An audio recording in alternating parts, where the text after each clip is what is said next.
I used to believe betrayal was something that happened to other people. People who were careless. People who didn't pay attention. Not me. Because I had a stable job, a stable marriage, and what I thought was a stable life. Until the day I found out. My wife wasn't just lying to me. She was sleeping with my boss. And the worst part? I only found out because I accidentally walked into a meeting that was never meant for me to see. That was the day my life didn't just fall apart. It got rewritten. My name is Daniel Carter. I was 32 years old, working as a project manager at a mid-sized marketing firm in Chicago. Not rich, not famous, but stable. I had a wife, Melissa. We'd been married for 5 years. She used to feel like my safe place.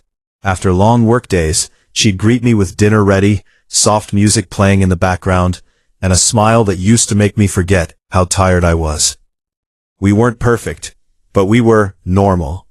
Or so I thought. At work, I had a boss named Richard Hale. Confident, polished, always the loudest voice in the room. He was the kind of man who never asked for attention, because he already owned it.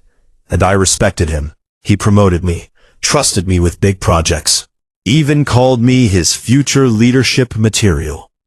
Looking back now, I realize I wasn't his employee. I was just convenient. It started small. Melissa became distant. Not dramatically, not in a way you'd notice immediately, just quieter. Her phone started facing down. She started taking late grocery runs. She stopped asking about my day. And when I came home, she didn't look at me the same way anymore. At first I blamed stress. Work stress. Life stress. I told myself every marriage goes through phases. But then came the first real crack. One night I saw a message notification on her phone. Just a name. R. That's it. No contact photo, no explanation. But what caught me wasn't the message. It was her reaction. She grabbed the phone so fast, like it burned her hand. That night she didn't sleep next to me. She said she wasn't feeling well, but I heard her moving around at 2:47 a.m., typing, smiling, quietly, in the dark. The truth didn't come gently. It crashed into me. There was an unexpected client presentation at work, last-minute meeting. My boss Richard called me into the office early. "Come in now," he said. "We need to finalize something urgent." When I arrived, the conference room door was slightly open. I was about to walk in, but then I heard it. Laughing. A woman's laugh. And Richard's voice. Soft. Intimate. Too familiar. I froze. And then I saw her. Melissa. Sitting across from my boss. Not as a visitor. Not as someone I recognized from my life. But as someone who belonged there, in a way I didn't understand. Her hand was on his arm. They weren't talking like coworkers. They weren't acting like strangers. They were acting like lovers. I didn't walk in. I didn't interrupt. I just stood there, watching my entire life collapse in silence. And in that moment, something inside me didn't scream. It shut down. I didn't confront them that day. That would have been too easy, too emotional, too human. Instead, I started collecting reality, quietly, carefully. Every late-night meeting, every suspicious call, every time Richard suddenly gave me praise out of nowhere. It all made sense now. I wasn't being promoted because I was good. I was being controlled. And Melissa wasn't just cheating emotionally. She was involved in something deeper, something planned. I started recording what I could legally access. Emails, schedules, office meeting logs. And one thing became clear. They weren't hiding it well. They just assumed I would never look. That was their biggest mistake. I didn't want revenge at first. I wanted escape. But betrayal changes something inside you.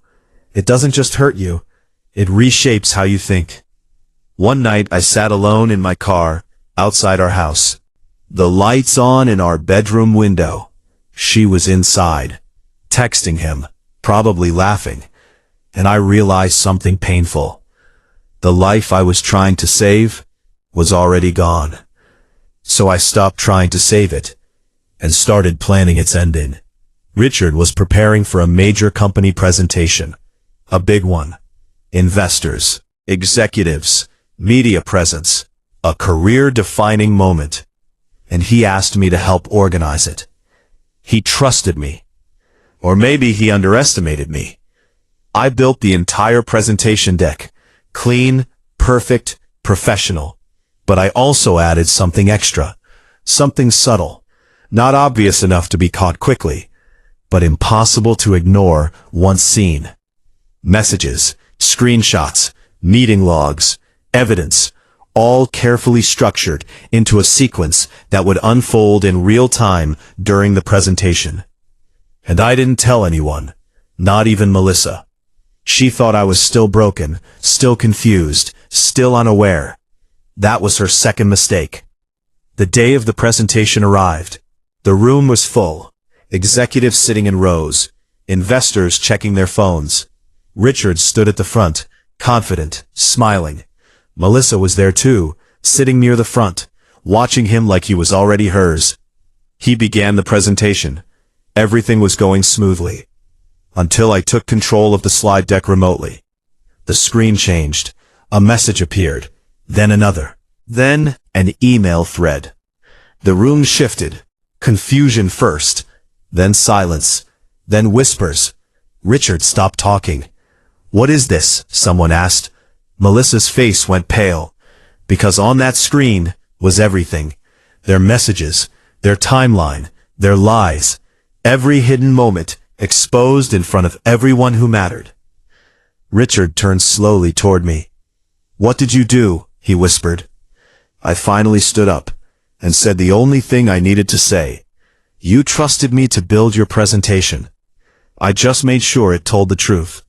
Melissa tried to speak, but no words came out, because there was nothing left to defend, just consequences. I resigned that week, not because I lost, but because I was done being part of their world.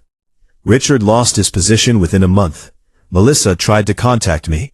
I never replied. People always think revenge is about anger, but it's not.